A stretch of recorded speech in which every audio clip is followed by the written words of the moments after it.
Sempre temos o costume, ao mês de agosto, nós destacamos a nova geração. A igreja possui 3 núcleos pastorais.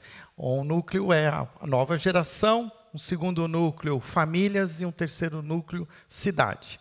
Além de mim, temos 3 pastores. Temos o pastor Cirilo, que coordena o núcleo Nova Geração, o pastor Rodrigo, que estava aqui agora, que coordena o núcleo de famílias, e o pastor Alan, que está de férias, mas retorna esta semana, terça-feira, se Deus permitir, coordena o núcleo cidade. E ao longo do ano, nós separamos 3 meses para pontuar esses 3 núcleos, porque são parte dos valores que nós cremos de como igreja que queremos ter, e até usando a expressão do culto de hoje, que entendemos ser essencial. Essa pastoral, que até hoje de manhã o pastor Cirilo trouxe essa palavra, que muitas vezes ela vem carregada por uma identidade com a igreja dominante há muito tempo, a católica, mas essa palavra pastoral, ela tem muito sentido, porque em toda a Bíblia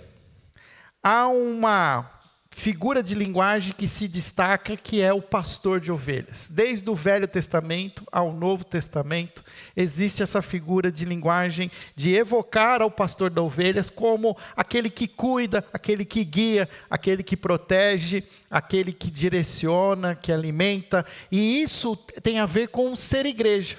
A igreja, na sua pastoral, ela precisa atender, acolher as ovelhas. E este mês, o mês de agosto, nós queremos focar nessas ovelhas que fazem parte da nova geração. E a cada domingo deste mês, nós vamos trazer uma fase da vida. O tema dessa série é ao longo da vida, e queremos falar da infância. Se você não assistiu a mensagem, não estava aqui hoje pela manhã, eu incentivo você a entrar no nosso canal e ter ali um tempo de qualidade assistindo a mensagem da manhã, que foi muito profunda, trazida pelo pastor Cirilo. E quero continuar nesse mesmo tom, falando mais um pouco sobre essa fase, que é a fase da infância. E a pergunta que eu intitulei o meu sermão é: quem está discipulando nossos filhos? A pergunta que é o título da mensagem de hoje é: quem está discipulando os nossos filhos? Você já me ouviu falar aqui que sonhamos, e tem sido a nossa visão, sermos uma igreja acolhedora, discipuladora e missional. Mas entre o acolher e o enviar, servir e encontrar o nosso propósito, tem ali um meio do caminho, que é esse discipulado, esse acompanhar, esse formar as novas gerações como discípulos de Jesus. Se você está aqui hoje, num domingo, às 18 horas, e agora mais precisamente às 19 horas, eu entendo que você tem um certo compromisso com Jesus, com a sua igreja. Você veio, celebrou a ceia, então você entende que você é digno de comer do pão, de tomar do cálice. Ou seja, eu sei que você está próximo de Jesus e quer cada vez mais estar próximo. Mas a grande pergunta é: e os nossos filhos? Será que os nossos filhos também caminham perto de Jesus? Ah, pastor, mas eu não tenho filho. Você pode não ter filhos agora, pode ter futuramente, mas talvez aqui eu olho para alguns e sei que alguns já entregaram os seus filhos e eles estão já em voo livre, mas há também os netos, há outras crianças com as quais a gente convive, sobrinhos. Então, eu queria que a gente tivesse trazendo à memória essas crianças com as quais nós convivemos ou temos a oportunidade de ter algum tipo de relacionamento. E a pergunta é essa. E o fato é que nós vivemos hoje uma era digital, onde até as crianças mais novas têm acesso a esses benditos aparelhos aqui, que nós amamos, né? Nós amamos tanto que a gente leva até para o banheiro. Agora eles são a prova d'água, dá para entrar até no chuveiro com ele. E é fato verdadeiro que, imagina se nós, os mais velhos, estamos assim tão conectados, imaginem as crianças. Eles estão cada dia tendo mais tempo de tela, como diz. A Sociedade Brasileira de Pediatria alerta que crianças menores de 2 anos, elas não devem ter nenhum contato com telas. Até os 2 anos, nenhum contato. Telas, não só as pequenas, mas as grandes também, os televisores. E eu sei que tem programas para crianças, desenhos educativos para 2 anos. Mas a Sociedade Brasileira de Pediatria entende que isso não é essencial. Isso não precisa fazer parte da agenda de uma criança. Eu nasci na década de 70, na transição da TV preto e branco para a TV colorida. Eu lembro da TV preto e branco na minha casa e depois lembro dela ficar colorida. E para mim era, de alguma maneira, como criança que eu era a minha tela. Eu falo verdadeiramente, sim, por muito tempo a televisão foi a minha babá. Mas eu também entendo que ela não fez tão bem para a minha vida como deveria ter feito. E se na década de 70, 80 era apenas a TV, imagina nos nossos dias. Antigamente tínhamos uma televisão na casa. Depois, na década de 90, anos 2000, as telas foram sendo adaptadas, tinha uma portabilidade maior, começaram a ir para os quartos. E aí tinha as telas. Aí veio o computador. Quem aqui nunca pensou em ter um computador em casa, aqueles computadores grandes, e aí tem um computador na casa, no quarto, no escritório, e agora temos as telinhas, e por incrível que pareça, parece que as crianças, elas já, não sei o que acontece na gravidez, se é pelo Wi-Fi que isso acontece, mas elas já nascem condicionadas com o touch, elas já querem, tem criança até que vai na televisão e começa a passar a mão, porque acha que consegue mudar a tela.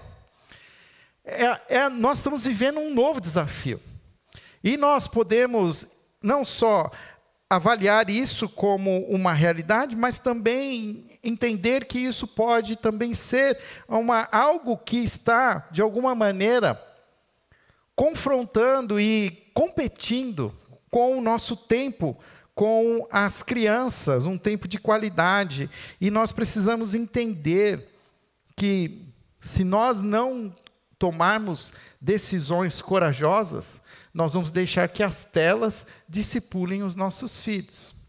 Simples assim.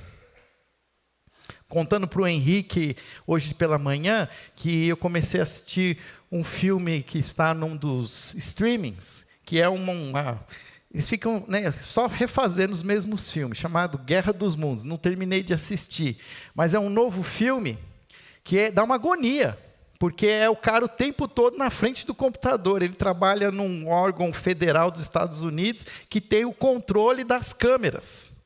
E está tendo aquela invasão alienígena que faz parte do mote do tema, Guerra dos Mundos, mas ele vai ali, ele controla o Tesla, que coloca a filha dele, estou dando spoiler, põe a filha dele para fugir do extraterrestre lá, e controla tudo pela tela. E nós precisamos entender que, se isso muitas vezes nos traz angústia para os nossos filhos ou para umas crianças, isso já é quase que natural.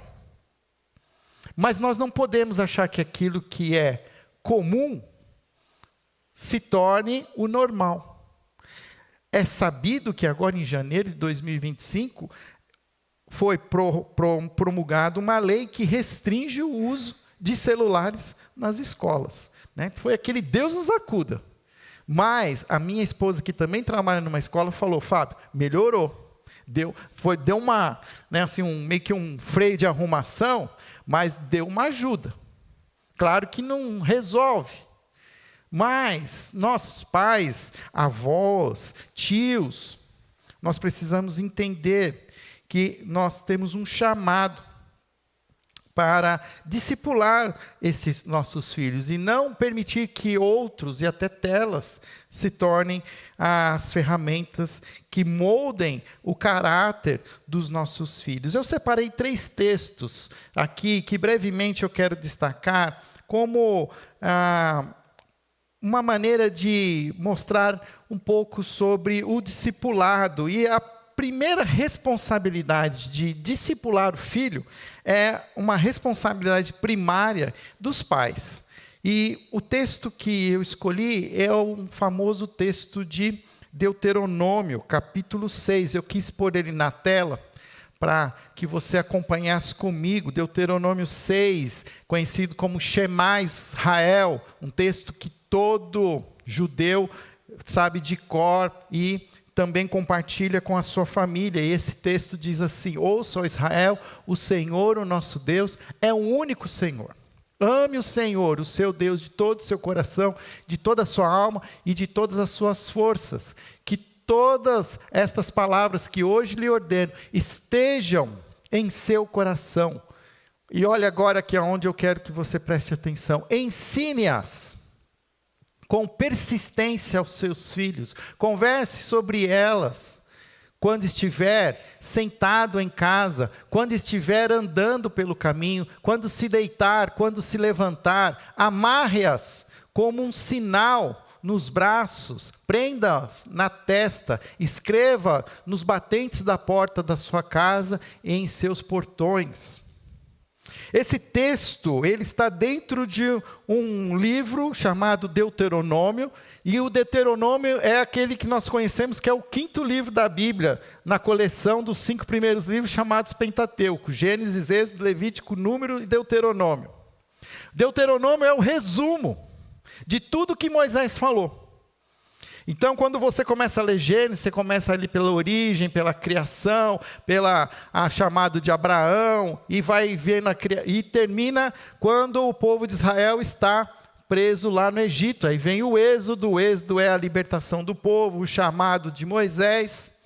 Moisés vem para ser esse grande líder. Moisés tirando aquele povo todo de Israel, durante aqueles 40 anos no deserto, ele recebe de Deus várias ordens, vários mandamentos que ele vai repartindo com o povo. Chega em Deuteronômio, ele revisa isso. É um discurso, é praticamente o discurso final de Moisés, antes de passar o bastão para Josué. Então, Deuteronômio é um livro muito importante nesse sentido. Ele traz ali aquilo que um sênior, né, o mais velho de todos.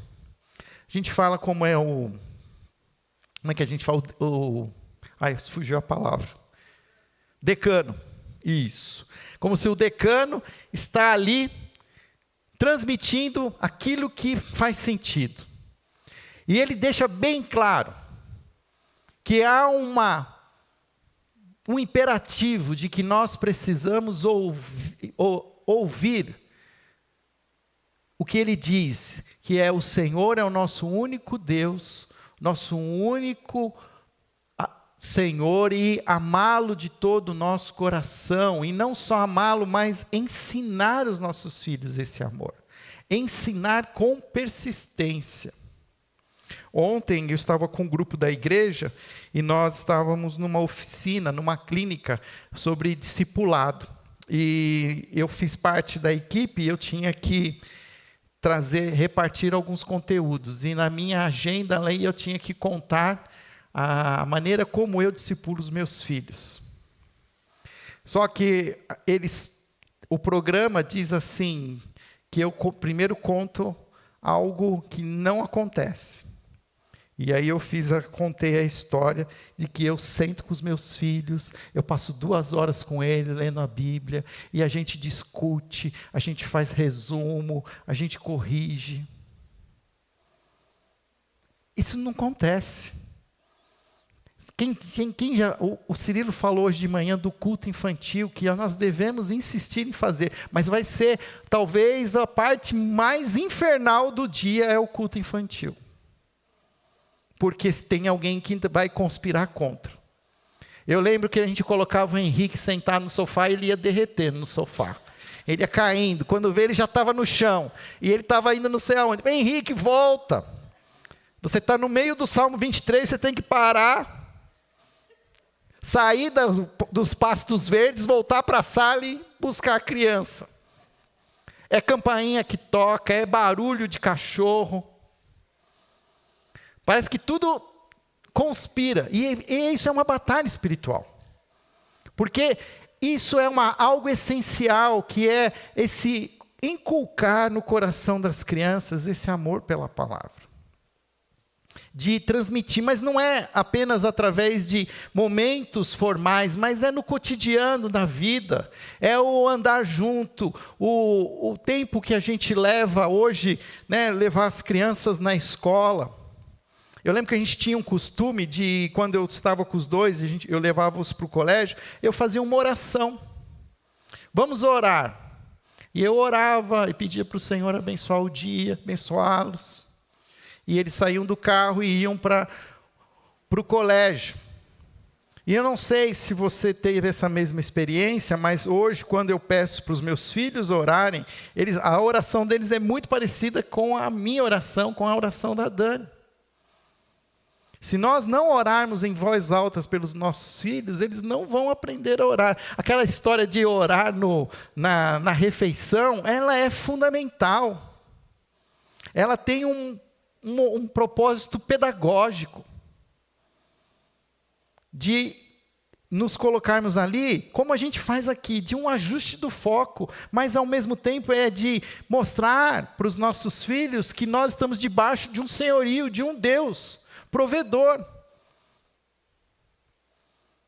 E às vezes, é claro, toda família é assim também. Às vezes chega atrasado, a mãe está brava porque a comida está esfriando. Aí tem aquele que fica mais irritado porque está com fome. Aí você já dá um pouco de arroz e feijão para ver se baixa ali. E aí começa e nem orou. Não tem problema, ora no final. Sabe, segura assim. Então, peraí, antes de nós sair, vamos fazer uma oração aqui. Vamos agradecer a comida que a gente já comeu. Aprender a ter essa articulação. Às vezes você está com alguma outra criança que talvez não tenha esse privilégio na sua casa, mas você como vovô, vovó, ou titio, titia, sabe que você... Porque hoje isso é fato, a gente tem a família agregada, que ajuda, que dá apoio, porque a nossa vida hoje, ela exige muito mais de nós. E a gente muitas vezes precisa do apoio dos nossos familiares. Então, muitas vezes, no meu apoio que eu for dar, e às vezes eu vou dar uma carona, vou buscar na escola, faz uma oração em voz alta, com o seu sobrinho, com o seu neto. Essa ideia de olhar, de ensiná-los a temer a Deus, a amar de todo o coração. E aquilo que nós valorizamos, expressarmos, porque eu acho que muitas vezes a gente se esforça tanto para que os nossos filhos gostem das coisas que a gente gosta, mas não faz o mesmo esforço para que os nossos filhos amem a Deus como nós amamos, se é que nós amamos, porque às vezes até eu tenho um pouco de dúvidas.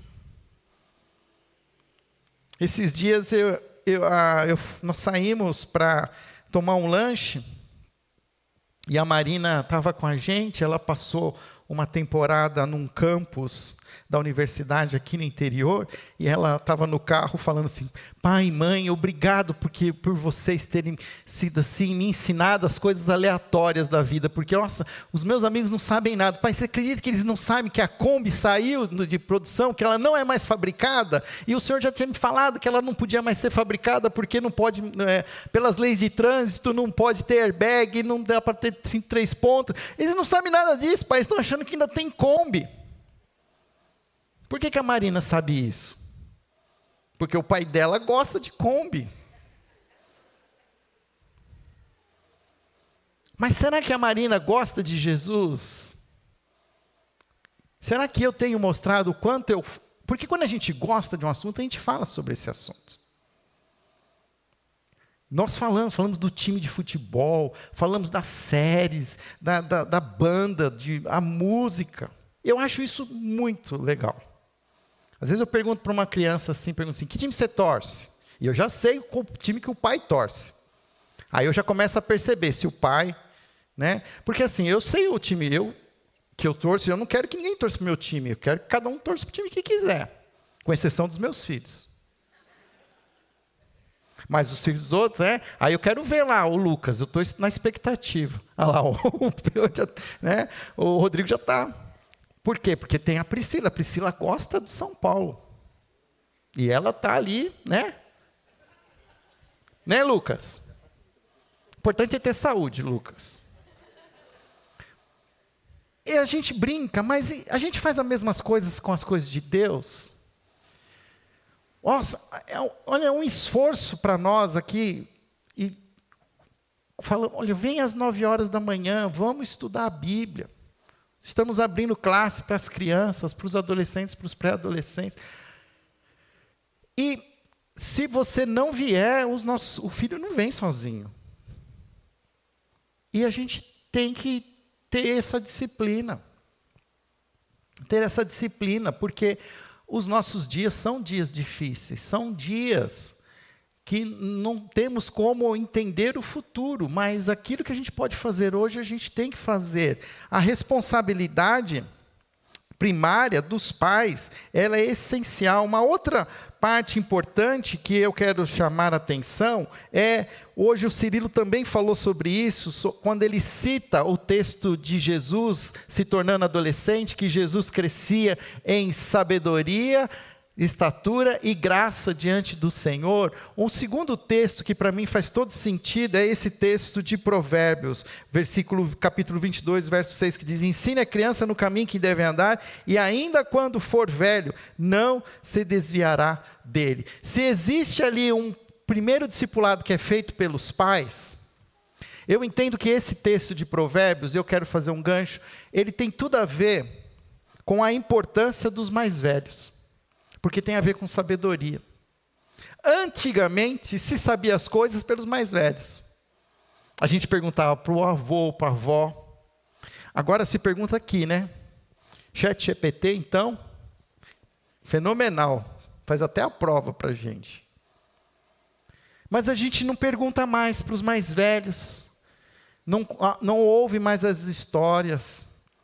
E mais velhos, os grisalhos, mas os que estão na frente. Se a primeira parte da infância é uma responsabilidade primária dos pais, há também uma busca por discipular os nossos filhos através da experiência dos mais velhos, que vão ensinando, vão mostrando a sabedoria, ensinando a criança no caminho. Percebe que o texto não está nos falando assim, olha, você vai por lá, eu vou por aqui. Não, mas esse caminho aqui, ele é difícil. Vai ter dor, vai ter crise, vai existir tragédias. E essas crianças, elas vão muito estar olhando para nós e entender se isso faz sentido ou não. Quando nós, os mais velhos, não mostramos esperança na vida, o que nós estamos dizendo para os nossos filhos? Não vale a pena ficar mais velho. Mas nós precisamos entender que há uma oportunidade de cuidar dessas crianças, de ensiná-las, de aproveitar para mostrar a elas coisas que Deus tem feito pelas nossas vidas. E confiar que essas experiências serão importantes. Essa semana faleceu o avô de uma colega minha, que era da minha fase de adolescência. Hoje ela é psicóloga, escritora de livros, e o avô dela faleceu agora com 95 anos. E ela escreve um texto dedicado ao avô muito lindo, onde ela lembra tudo que o avô fazia, como o sorriso do avô, a ideia do avô que ia buscar na escola e que se fazia questão de, quando ela já era mais velha e já estava até aceitando convites para ir em outros estados, o avô ia buscar ela no aeroporto. Essa dedicação de estar juntos, de repartir a sua vida, é muito importante. Talvez hoje nós não temos, eu estou assim, cada dia mais, perdendo a autoridade sobre os meus filhos. Eles estão voando. Mas quem são aqueles outros que estão chegando mais perto? que eu posso, de alguma maneira, também contribuir. E se não bastasse isso, Mateus 18, de 1 a 6, nós vemos um momento muito importante em que Jesus pergunta, aliás, que perguntaram para Jesus, quem é o maior no reino dos céus? E ele chama o quê? Uma criança. Colocou no meio deles e disse, eu os asseguro que, a não ser que vocês se convertam e se tornem como crianças, jamais entrarão no reino dos céus. Portanto, quem se faz humilde como esta criança, este é o maior no reino dos céus. Quem receber uma destas crianças em meu nome, está me recebendo. Jesus acolhe as crianças. Num mundo romano, em que crianças órfãs eram deixadas no meio do caminho para morrer. Porque orfanato e conselho tutelar, essas outras organizações, elas são pós-cristãs. Antes da era cristã, crianças que não tinham pai e mãe, elas eram submetidas a todo tipo de atrocidade. E Jesus ressignifica a infância. Ele acolhe as crianças, protege, defende e apresenta as crianças como exemplo de fé. E a gente não tem paciência com as crianças. Nós precisamos dedicar tempo a elas. A igreja, e aí eu vejo que se nós estamos falando dos pais, como tendo sendo a responsabilidade primária, e aí a gente vai para os mais velhos, a família agregada, há também a responsabilidade da igreja, porque a igreja é a luz de Jesus, a igreja é o reflexo de Jesus, a igreja promove o reino de Jesus. Então nós como igreja, nós devemos acolher as crianças, proteger as crianças, defendê-las, instruí-las em parceria com os pais. Eu fiquei tão feliz hoje que a gente tem um ministério Primeira Kids e tinha criança hoje. Nem sempre a gente tem audiência infantil no culto da noite, mas hoje nós ficamos felizes, porque nós queremos que você traga os seus filhos à igreja. Eu tenho conversado muito com o Cirilo e a gente tem buscado encontrar um caminho melhor para acolher as nossas crianças, mas também, aqui eu já quero adiantar, acolher os nossos adolescentes, os nossos jovens. E eu quero dizer para vocês que eu estou me comprometendo em defender essa nova geração, de acolhê-las e buscar também modos de ajudar os pais, em parceria, a discipular os seus filhos e suas filhas, seus netos. Então, traga-os para a igreja. Acho bonito, tem uma irmã da nossa igreja que canta no coral, a Marilda, ela traz o neto dela. O neto dela é da pá virada, como diria, né, no século passado. Mas ele ama vir na igreja. Ele dá um trabalho lá para o Cirilo. Mas, olha, traz aqui. Traz.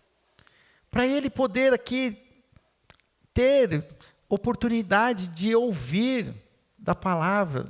Não é que nós vamos dar jeito em neto, né, que endiabrado. Mas nós queremos ser parceiros. Queremos ajudar durante a semana, conversar, se precisar fazer uma visita. Se Deus permitir, o ano que vem eu quero promover um acampamento só de crianças. Crianças a partir dos 6 anos, de 6 a 10, 11 anos, dá para ir para um acampamento final de semana. Mas quando a gente faz essas programações, isso envolve custo. E aí a gente precisa que papai e mamãe, vocês precisam ajudar a gente, ajudar vocês. Né? E eu vejo assim, eu estava conversando com o Rodrigo outro dia, que o valor que as pessoas colocam em algumas coisas. A gente faz um evento, um acampamento, é muito caro, não vou conseguir pagar. E aí a pessoa, naquele semestre, foi num show de não sei quem, não sei aonde e pagou uma fortuna. Então, você tem todo o direito de usar os seus recursos, mas a gente também precisa que vocês estejam conosco. Não nesse sábado agora, que é véspera do Dia dos Pais, mas no outro sábado, eu nem falei sobre isso, que é o sábado, dia 16. Eu quero fazer um bate-papo com os pais, falando sobre essa questão do discipulado com os pais. Quero trazer alguém para falar para a gente, para nos dar mais, nos fortalecer, nos dar ânimo, porque os dias são maus e a nossa vida é muito corrida. Eu estava pensando esses dias, gente, às vezes eu acordo tão cedo para levar meu filho para pegar um ônibus e a academia já está aberta, 5 horas da manhã. No meu tempo, a academia não abria 5 horas da manhã. Se a academia está abrindo 5 horas da manhã, é porque tem gente muito ocupada que precisa ir na academia às 5 horas da manhã. E isso sem contar academias 24 horas. E a nossa rotina está cada vez mais inchada de eventos, de agenda. Mas isso não pode restringir o nosso tempo de comunidade, de igreja. Que nós temos que dedicar, porque, de novo, aí volta, é um círculo. Volta lá para a responsabilidade primária. Se o papai e a mamãe tem uma agenda tão intensa que a igreja não entra, o que nós estamos ensinando para os nossos filhos é que qualquer coisa é mais importante que a igreja. Se você é do século passado como eu, não tinha escolha. E eu tenho alguns traumas que eu preciso achar um psicólogo, que minha mãe ainda me vestia de roupa social para ir na igreja. Mandava a costureira fazer camisa e calça, para a gente ir bonito na igreja. Hoje as pessoas vêm com camisa de São Paulo, do Palmeiras, né, Alexandre? Mas pode vir, venha, o importante é vir. Mas tinha um preciosismo tão grande, né? Mas hoje eu sei que os dias mudaram, mas a gente não pode permitir que algumas coisas tomem o lugar daquilo que é essencial. A infância é um tempo fértil, é um tempo decisivo, e nós precisamos ser intencionais na formação espiritual dos nossos filhos, dos nossos netos, dos nossos sobrinhos, das nossas crianças. Fala assim, pastor, olha, foi muito boa essa mensagem, pena que a minha filha não estava aqui para falar isso para ela trazer minha neta. Fala você, convida você. Participe das programações, converse conosco, pastores, talvez você possa ajudar em alguma área que nós estamos aqui desenvolvendo para a nova geração, seja em ministérios infantil, ministério de pré-adolescentes, de adolescentes, de jovens. Olha, semana que vem nós vamos falar de adolescência. E tem uma fase da vida ali que eu queria que você orasse comigo essa semana. Nós estamos falando das crianças e tem os adolescentes, mas hoje tem uma fase ali que a gente chama de pré-adolescência. Eles não são nem crianças e nem são adolescentes. Mas eles estão. E a gente, qual é a pastoral que nós vamos propor para essa turminha? E é um desafio. Então nós precisamos nos unir e nos juntar esforços para que nós possamos, de fato, discipular os nossos filhos e usando todo o apoio necessário, seja dos mais velhos, seja da igreja, seja da família, mas a começar de mim, Comece orando na mesa, no carro, troque o fundo musical da sua casa por algo edificante, promova brincadeiras, desligue o Wi-Fi na casa do vô, Tem um restaurante que eu vou aqui em cima que diz assim, que nós não temos Wi-Fi, converse com a outra pessoa, está escrito assim. Faz assim na casa do vô não tem Wi-Fi, conversa com o vô e com a avó. Mas são coisas que a gente, olha, Só para terminar. Os filhos, eles vão confrontar, vão ficar bravos, tudo, não sei o quê. Mas lá na frente, depois, eles vão agradecer a gente. Eu lembro que quando eu era pastor de jovens, eu tinha recebido um dossiê jovem. Lembra da MTV? Tinha um canal MTV. A MTV fez por alguns anos um dossiê jovem, onde ela buscava ter assim um entendimento amplo sobre a cabeça dos jovens. E vendia isso como, olha, nós conhecemos os jovens, então promova o seu produto na nossa emissora, porque a gente tem a audiência dos jovens. E sabe o que mais me chamou a atenção nesse dossiê?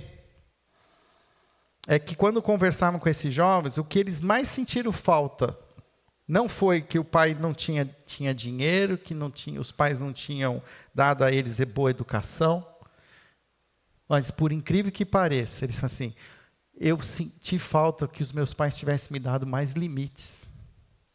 E era uma organização não religiosa.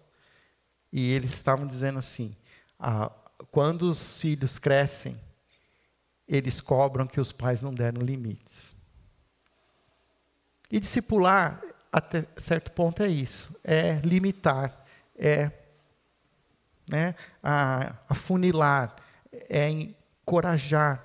E nós precisamos fazer isso juntos. Quero que você feche os seus olhos. Nós vamos orar, pedindo que Deus nos ajude a formar uma geração que ame a Cristo, que viva a caminhada e caminhe os caminhos de Jesus com sabedoria e alegria. Senhor,